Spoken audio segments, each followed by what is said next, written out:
Students, welcome to my channel nursing book camp. I am your educator miss Bhavna ma'am. आज pulmonary edema क्या होता है, जो हमारा पल्मोनरी सिस्टम है, ठीक है। पल्मोनरी सिस्टम क्या हो जाएगा, बेसिकली आपके लंग्स से रिलेटेड। तो लंग्स के अंदर अगर कोई फ्लूइड फिल हो जाता है तो वहां पर क्या होगा, उसकी कैपेसिटी जो है उससे ज्यादा वर्कलोड हो जाएगा, जिसकी वजह से क्या है, पल्मोनरी सिस्टम के अंदर एडिमा प्रेजेंट होगा। अब एडिमा क्या वर्ड है, एडिमा का क्या मतलब होता है, किसी तरीके का फ्लूइड प्रेजेंट होना, किसी भी तरीके का इनकन्वीनियंस होना, स्वेलिंग दिखाई देना, कहां पर, आपके पल्मोनरी सिस्टम के अंदर, जिसको हम लोग क्या कहते हैं, पल्मोनरी एडिमा। ओके, तो हमने ये ओवरव्यू ले लिया है। अब इसे अच्छे से, इस डिसीज कंडीशन को हम लोग आगे पढ़ने जा रहे हैं। स्टार्ट करते हैं वीडियो को। अभी तक आपने अगर चैनल को सब्सक्राइब नहीं किया तो प्लीज कर लीजिए। ओके, और आपके जो भी क्वेश्चंस होते हैं वो नीचे कमेंट पर जरूर लिखिएगा। स्टार्ट करते हैं हम लोग वीडियो को। पल्मोनरी एडिमा के बारे में हम लोग देख रहे हैं। तो पल्मोनरी एडिमा जो है बेसिकली है क्या, ठीक है। तो it is the condition in which fluid accumulation take place in that tissue of air space of lung which result impaired gas exchange cause respiratory failure. Okay, अब हम यहाँ पर क्या देख रहे हैं, आपको क्या दिखाई दे रहा है, एक डायग्राम दिखाई दे रहा है जिसमें हम लोग क्या देख पा रहे हैं, हमारा लंग्स का जो स्ट्रक्चर है उसको देख पा रहे हैं, ठीक है। इसके साथ में हम क्या देख पा रहे हैं यहाँ पर कि गैसेस एक्सचेंज होते हुए हमें दिखाई दे रहा है। हमें पता है कि हमारा जो हार्ट है वो क्या करता है, ब्लड को पंप करने का काम करता है। ऑल ओवर द बॉडी से ब्लड को कलेक्ट करके लाता है और पंप करके कहाँ पे पहुंचाता है, वो कहाँ पे पहुंचा रहा है, ब्लड को लंग्स के अंदर पहुंचा रहा है, ठीक है। अब लंग्स के अंदर क्या होता है, लंग्स के अंदर होता है हमारे ब्लड का गैसेस एक्सचेंज, ठीक है। ऑक्सीजन और कार्बन डाइऑक्साइड का जो है गैसेस एक्सचेंज होता है, पर्टिकुलरली कौन से पार्ट में होता है, जो हमारा लंग्स होते हैं उसके एल्विलाई वाले पार्ट के अंदर में ही होता है, ठीक है। अब अगर प्रॉपर तरीके से गैसेस एक्सचेंज ना हो तो आपकी बॉडी में क्या हो सकता है, आपकी बॉडी में प्रॉपर अमाउंट में ऑक्सीजन नहीं पहुंचेगा। ओके, ये बात हम यहाँ पर समझ रहे हैं। तो अब इस कंडीशन में क्या हो रहा है, fluid accumulation take place in the tissue and air space of the lung, ठीक है। कहाँ पे फ्लूइड फिल हो रहा है, कहाँ पे जो है लिक्विड फॉर्म फिल हो रहा है, आपके टिश्यू स्पेस में, किसके टिश्यू स्पेस में, लंग्स के, और इसी के साथ में एयर स्पेस ऑफ लंग, ठीक है। जहाँ, जिसे हम क्या कहते हैं, कहाँ पर ये अक्यूमुलेशन हो रहा है, हमारे एल्वेलाई वाले पार्ट में। Okay, which result impaired gas exchange cause respiratory failure, किसी भी वजह से क्या हो रहा है, अक्यूमुलेशन किसका, गैस का या फ्लूइड का, जिसकी वजह से गैसेस एक्सचेंज होने में प्रॉब्लम हो रही है एल्वेलाई के अंदर। इसी कंडीशन को हम लोग जानते हैं पल्मोनरी एडिमा के नाम से। ओके, आई होप आपको क्लियर हो गया होगा। अगर हम एक बार और डायग्राम में अच्छे से देखें तो ये हमारा लंग्स वाला पार्ट है। लंग्स का सबसे जहाँ पे गैसेस एक्सचेंज होता है वो क्या, कौन सा पार्ट हो जाता है, एल्वेलाई। अब हेल्दी एल्वेलाई आपको कैसा दिखाई दे रहा है, देखिए। और जिस एल्वेलाई में एडिमा हो रहा है, ठीक है, एडिमा के कारण जो हमारा गैसेस एक्सचेंज नहीं हो पा रहा है या फ्लूइड जो फिल हो रहा है उसकी वजह से कैसा दिख रहा है, आप देखिए, ठीक है। और कमेंट सेक्शन में बताइएगा अगर आपको कोई भी कंफ्यूजन हो या जो मैं बोल रही हूँ आपको वो समझ में नहीं आ रहा है, या और इजी तरीके से हम कुछ ट्राई कर सकते हैं, पढ़ सकते हैं, उसके बारे में भी कमेंट सेक्शन में बताओ। इसके बाद में अगर हम कॉजेस की बात करें, ठीक है, पल्मोनरी एडिमा होने का क्या कारण हो सकता है, ठीक है। तो एक कारण है कि जो हमारे पास में जो भी डिसीज कंडीशन होती है उसी का सेम ऑर्गन, ठीक है, उसमें कोई प्रॉब्लम हो गई हो उस वजह से, या तो फिर उसके साथ में जो भी क्या है अदर ऑर्गन अटैच होता है उसकी उसमें कोई प्रॉब्लम हो गई हो उसकी वजह से, ठीक है। तो फर्स्ट हम लोग कॉज क्या देख रहे हैं, इम्पेयर्ड पल्मोनरी सर्कुलेशन। ओके, अब पल्मोनरी सर्कुलेशन क्या होता है, अगेन हम यहाँ पे किस पे जाएंगे, हार्ट के ऊपर जाएंगे। हार्ट में हमने पढ़ा है पल्मोनरी सर्कुलेशन। अब पल्मोनरी सर्कुलेशन क्या है, जो ब्लड कहाँ पे जा रहा है, लंग्स के अंदर जा रहा है प्यूरिफाई होने के लिए, ठीक है, गैसेस एक्सचेंज होने के लिए, और वहां से रिटर्न ब्लड कहाँ पे आता है, फिर से हार्ट को देता है जो हमारा लंग है, वो किस लिए, ताकि वो क्या कर सके, ऑल ओवर द बॉडी जो है सप्लाई कर सके किस चीज को, ब्लड को। ओके, तो इस सर्कुलेशन को हम क्या कहते हैं, हार्ट से लंग के पास ब्लड जाना और ब्लड ब्लड का रिटर्न लंग से हार्ट के पास में आना, इसी सर्कुलेशन को हम लोग पल्मोनरी सर्कुलेशन के नाम से जानते हैं। अब पल्मोनरी सर्कुलेशन अगर प्रॉपर अमाउंट में नहीं हो पाया, ठीक है, जिस अमाउंट में जो ब्लड है वो जाना चाहिए लंग्स के पास उस अमाउंट में नहीं जा रहा है, या फिर क्या हो रहा है, बैकफ्लो होते जा रहा है, ठीक है, प्यूरिफाइड ब्लड का या इम्प्यूरिफाइड ब्लड का, तो उसकी वजह से भी क्या हो सकता है, पल्मोनरी एडिमा कॉज हो सकता है। ओके, अब इसके बाद में नेक्स्ट क्या देख रहे हैं हम लोग, कॉज लेफ्ट वेंट्रिकुलर फेलियर, ठीक है। अब आपकी बॉडी के अंदर क्या होते हैं, वेंट्रिकल्स होते हैं, वेंट्रिकल प्रेजेंट होते हैं, ठीक है। एनाटॉमी फिजियोलॉजी अगर अभी तक आपने हार्ट की बिल्कुल भी नहीं पढ़ी तो जल्दी से जाके देख लो, चैनल पे डली हुई है, वहां पे आपको समझ में आ जाएगा वेंट्रिकल्स क्या है, ठीक है। तो वेंट्रिकल्स अगर प्रॉपरली क्या हो रहे हैं, उनका कॉन्ट्रैक्शन नहीं हो रहा है, ठीक है, उसके कारण से क्या हो रहा है, ब्लड प्रॉपर अमाउंट में पंप नहीं कर रहा लंग को, ठीक है, लंग को क्या, ब्लड, तो उसकी वजह से भी क्या हो सकता है, पल्मोनरी एडिमा हो सकता है, ठीक है। अब इसके बाद में हम लोग क्या देखेंगे, external injury to lung. External किसी वजह से भी इंजरी हो गई है, आपके चेस्ट पे कुछ आकर के बहुत भारी सामान लग गया है, ठीक है, आप टकरा गए हो, कहीं कहीं से कहीं ऊपर से गिर गए हो, ठीक है, तो उसकी वजह से भी क्या हो सकता है, लंग में एडिमा के कारण हो सकता है, ठीक है, पल्मोनरी एडिमा आपको प्रेजेंट देखने को मिल सकता है, ठीक है। इसके बाद में क्या देख रहे हैं हम लोग, रीगर्गिटेशन। अब रीगर्जिटेशन क्या होता है, इसका मतलब होता है रिफ्लेक्स। अब यहाँ पे हम लोग रिफ्लेक्स की किसकी बात करेंगे, हम लोग गैस्ट्रिक रिफ्लेक्सेस की बात कर रहे हैं क्या, नहीं, हम लोग किसकी रिफ्लेक्स बात कर रहे हैं, हम लोग बॉडी के रिफ्लेक्सेस की बात कर रहे हैं, नहीं, हम लोग बात कर रहे हैं ब्लड के रिफ्लेक्स की, ठीक है, जो ब्लड का बैकफ्लो होना है इसकी बात कर रहे हैं। तो रीगर्जिटेशन से यहाँ पे क्या मतलब हो जाएगा कि आपकी बॉडी के अंदर जो चैम्बर्स प्रेजेंट है, ठीक है, जो वेंट्रिकल्स अलाउ करते हैं आपको क्या करने के लिए, ब्लड को सप्लाई करने के लिए, वो क्या कर रहे हैं, बैकफ्लो कर दे रहे हैं ब्लड को, ठीक है, इम्प्योरीफाई ब्लड को, ठीक है, तो ये क्या हो जाएगा, रीगर्जिटेशन। अब मैलिग्नेसी, अब मैलिग्नेसी क्या होता है, इन्फेक्टेड होना, एक होता है बिनाइन और एक होता है मैलिग्नेंट, ठीक है, तो यहाँ पे हम बात करें मैलिग्नेंट की, मैलिग्नेंट का क्या मतलब है, इन्फेक्टेड, ठीक है, जो आपकी बॉडी को क्या कर सकता है, इन्फेक्शन प्रोवाइड कर सकता है, ये भी क्या है, कॉज करेगा पल्मोनरी एडिमा को, ओके। अब इसके बाद में सर्जिकल प्रोसीजर की अगर हम बात करें, किसी भी टाइप का अगर सर्जरी परफॉर्म हुई है बॉडी के ऊपर, ठीक है, तो उसकी वजह से भी क्या हो सकता है, फ्लूइड ट्रैवल करके कहाँ पे प्रेजेंट हो सकता है, पल्मोनरी एडिमा को कॉज कर सकता है, ठीक है। प्रोलॉन्ग हार्ट डिसीज, अब बहुत लंबे समय से आपको कोई हार्ट डिसीज है तो वो आपकी बॉडी में कोई ना कोई जा करके हार्म तो करेगा ही, तो इसका भी कारण हो सकता है क्या, पल्मोनरी एडिमा। हाइपरटेंशन, अब हाइपरटेंशन की कंडीशन में क्या होता है, वेसो कॉन्ट्रैक्शंस होती है, ठीक है, वेसो कॉन्ट्रैक्शन मतलब आपकी जो वेसल्स होती है प्रॉपरली डायलेट नहीं होती, कॉन्ट्रैक्ट रहती है, तो हाइपरटेंशन भी कॉज कर सकता है पल्मोनरी एडिमा को, ठीक है। अब इसके बाद में हम क्या बात कर रहे हैं, सीओपीडी, ठीक है, सीओपीडी भी कॉज कर सकता है क्योंकि इसके अंदर भी क्या होता है, वेसो कॉन्ट्रैक्शन, मतलब कि आपके जो वेसल्स है वो प्रॉपरली क्या होंगे, रिलैक्स नहीं होता है, वेसो कॉन्ट्रैक्शन मतलब कि आपके जो वेसल्स है वो प्रॉपरली क्या होंगे, रिलैक्स नहीं होंगे, कॉन्ट्रैक्ट रहेंगे, तो जिसकी वजह से कॉज कर सकता है क्या, पल्मोनरी एडिमा, ठीक है। आई होप आपको कॉजेस अच्छे से समझ में आ गए हो, नहीं आए हो तो कॉमेंट सेक्शन में बताइएगा। नेक्स्ट क्या देख रहे हैं हम लोग, इसके साइन एंड सिम्टम्स अपने को क्या देखने को मिल सकते हैं, ठीक है।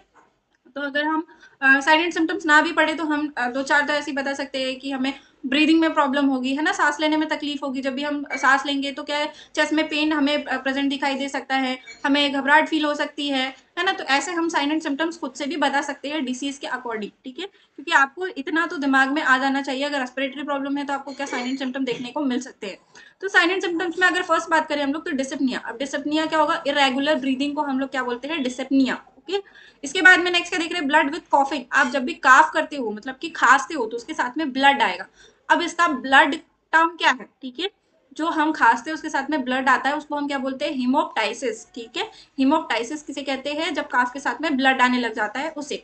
एंजाइटी आपको देखने को मिलेगी, शॉर्टनेस ऑफ ब्रेथ मतलब कि आपको क्या है, बहुत ही ज्यादा घबराहट होगी, उसकी वजह से आपको सांस लेने में भी तकलीफ होती है, जिसको हम लोग शॉर्टनेस ऑफ ब्रेथ कहते हैं।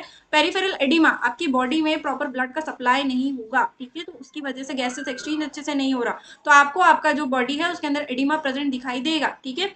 जगलर वेन डिस्टिंक्शन, आपकी जो जगलर वेन होती है, जगलर वेन किसको बोलते हैं, कमेंट सेक्शन में मुझे जरूर बताइएगा। उसमें भी क्या आपको प्रॉब्लम दिखाई दे सकती है, डिस्टिंक्शन जो है दिखाई दे सकता है, फूली हुई दिखाई दे सकती है, ठीक है। अब normal sound when deep breathing, अब जब आप डीप ब्रीदिंग करोगे, जब भी आपको क्या है बॉडी में किसी भी तरीके की प्रॉब्लम होती है, जब आपका जो डॉक्टर है वो चेकअप करता है तो आपको क्या चेकअप करता है, आपकी ब्रीदिंग पैटर्न कैसा है, क्यों चेक करता है वो, ताकि जब आप डीप ब्रीदिंग करते हो, है ना, जब सांस ऐसे अंदर लेते हो फिर बाहर छोड़ते हो तो जो साउंड होता है उसको सुनता है, उससे सुन के क्या पता लगता है कि कहीं आपके लंग्स में कोई प्रॉब्लम तो नहीं है, ठीक है। तो जब आप डीप ब्रीदिंग करोगे तो साउंड क्या है, अब नॉर्मल सुनाई देगा। नॉक्चुरल पेन, नॉक्चुरल पेन क्या होता है, नाइट के टाइम पे जो पेन होता है उसे कहते हैं हम लोग नॉक्चुरल पेन। नाइट के टाइम पे आपको सांस लेने में तकलीफ होती है और क्या है, पेनफुल फील होता है, ठीक है। तो ये क्या हो जाएगा, पल्मोनरी एडिमा के साइन एंड सिम्टम्स आपको बॉडी में दिखाई देंगे इस तरीके के। अब टाइप्स की अगर हम बात करें, टाइप्स क्या हो जाएंगे पल्मोनरी एडिमा के, तो फर्स्ट टाइप हम लोग क्या देख रहे हैं, कार्डियोजेनिक पल्मोनरी एडिमा। अब ये कार्डियोजेनिक पल्मोनरी एडिमा क्या होता है, क्या काम करता है, इसके बारे में हम लोग पढ़ते हैं। When dysfunction of heart causes pulmonary edema in which heart does not pump proper amount of blood in pulmonary circulation। अब यहाँ पे क्या बात हो रही है, अगर आपको पता होगा कि पल्मोनरी सर्कुलेशन कैसे होता है हमारी बॉडी के अंदर, ठीक है, तो पल्मोनरी सर्कुलेशन में किसका काम होता है, हमारे हार्ट का काम होता है क्या, ब्लड पहुंचाना कहाँ तक के, आपके लंग के पास तक के, ठीक है। तो अगर आपका हार्ट जो है प्रॉपर अमाउंट में लंग नहीं पहुंचा, लंग के पास में ब्लड जो है उसको नहीं पहुंचा पा रहा, ठीक है, तो इसको हमने किस नाम, क्या नाम दे दिया है, कार्डियोजेनिक पल्मोनरी एडिमा का नाम दे दिया है, जिसमें क्या हो रहा है, हार्ट का फंक्शन प्रॉपरली नहीं हो रहा, जिसके कारण क्या है, पल्मोनरी एडिमा हो रहा है। अब नेक्स्ट क्या बात कर रहे हैं हम लोग, नॉन कार्डियोजेनिक पल्मोनरी एडिमा की। अब इसके अंदर क्या होता है देखते हैं, व्हेन लंग्स और related structure become defected and negative pressure increase in lung due to upper airway obstruction, ruptured capillary, electrical shock, acute respiratory distress symptoms आपको बेसिकली दिखाई देते हैं। ठीक है, तो फर्स्ट हम लोग नॉन कार्डियोजेनिक पल्मोनरी एडिमा में क्या देख रहे हैं, लंग्स और रिलेटेड स्ट्रक्चर। ठीक है, लंग्स या उससे रिलेट करने वाले जो भी स्ट्रक्चर है। ठीक है, अब लंग से रिलेट करने वाले कौन से स्ट्रक्चर हो जाएंगे, जो उसके साथ में वेन्स आती है ना, जो ब्लड सप्लाई करता है, उनकी बात हो रही है। हार्ट की बात हो जाएगी, हार्ट भी उसके साथ में हम लोग एक्सटर्नल ले सकते हैं। ठीक है, तो किसी भी कारण से क्या हो रहा है, defected negative pressure increase, negative pressure आपकी लंग के अंदर में बढ़ते जा रहा है। ठीक है, नेगेटिव और पॉजिटिव प्रेशर बहुत ही बेसिक होता है फिजिक्स का हमारा। ठीक है, जिसमें आपको क्या है, पॉजिटिव और नेगेटिव प्रेशर के बारे में पता होना चाहिए कैसे लगता है। तो जब आपकी बॉडी के अंदर में नेगेटिव प्रेशर इंक्रीज होगा, ठीक है, प्रेशर जो है इंक्रीज होते जाएगा, जिसकी वजह से क्या हो रहा है, अपर एयरवे में ऑब्स्ट्रक्शन। ठीक है, आपका जो अपर एयरवे है, मतलब नाक से मुंह से जब आप सांस लेते हो, मेनली नाक से आपको सांस लेनी है, तो ये इस एयरवे में ऑब्स्ट्रक्शन हो रहा है, प्रॉब्लम आ रही है। रप्चर्ड कैपिलरी, जो आपकी बॉडी के अंदर जो कैपिलरीज लंग्स के अंदर प्रेजेंट है, उसमें रप्चर हो गया है, मतलब फट गई है या टूट गई, या इलेक्ट्रिकल शॉक। ठीक है, आपको कोई झटका लगा है, जिसकी वजह से क्या हो रहा है, पल्मोनरी एडिमा प्रेजेंट हो रहा है। ठीक है, तो ये दो टाइप्स हमने देखे, कार्डियोजेनिक पल्मोनरी एडिमा जिसमें आपका कार्डियक मतलब कि आपका हार्ट रिस्पॉन्सिबल होता है, हार्ट प्रॉपर सप्लाई नहीं कर रहा है ब्लड किसे, हमारे लंग को, और नॉन कार्डियोजेनिक जिसमें क्या हो जा रहा है, अपर एयर में ऑब्स्ट्रक्शन आ रहा है, जिसकी वजह से आप प्रॉपर अमाउंट में गैस जो है, ऑक्सीजन जो है आपकी बॉडी को प्रोवाइड नहीं कर पा रहे, या कार्बन डाइऑक्साइड प्रॉपरली आप बाहर नहीं निकाल पा रहे आपकी बॉडी से। इसी के साथ में कैपिलरी जो है आपके लंग्स के अंदर में, वो किसी कारण की वजह से क्या हो गई है, रप्चर हो रही है, फट जा रही है, या आपकी बॉडी को कहीं से करंट लगा है या इलेक्ट्रिकल शॉक लगा है, तो इसकी वजह से भी क्या हो सकता है, पल्मोनरी एडिमा। ठीक है, तो यहाँ पे हम लोग टाइप समझ चुके हैं, इजी लैंग्वेज में भी समझ चुके हैं। अगर आपको फिर भी नहीं समझ में आता तो एक बार कॉमेंट सेक्शन में जरूर बताना। नेक्स्ट क्या हम लोग देख रहे हैं, डायग्नोसिस। अगर हम बात करें डायग्नोसिस कैसे करेंगे पल्मोनरी एडिमा की, तो फर्स्ट हम लोग क्या देखेंगे, एबीजी एनालिसिस। अब एबीजी एनालिसिस क्या होता है, इसमें क्या करते हैं हम लोग, आर्टीरियल ब्लड गैस, ठीक है, एक्सचेंज देखते हैं कि हमारी जो आर्टरीज होती है, ठीक है, उसमें से हम लोग ब्लड निकाल के टेस्ट करते हैं, जिसमें हमें क्या पता चलता है कि हमारी बॉडी के अंदर CO2 और O2 ये दोनों का प्रेशर कितना है। ठीक है, हमारी बॉडी में अगर कार्बन डाइऑक्साइड का अमाउंट ज्यादा है, तो इसका मतलब क्या हो जाएगा, हमारी बॉडी में किसी ना किसी टाइप की टॉक्सिसिटी प्रेजेंट है।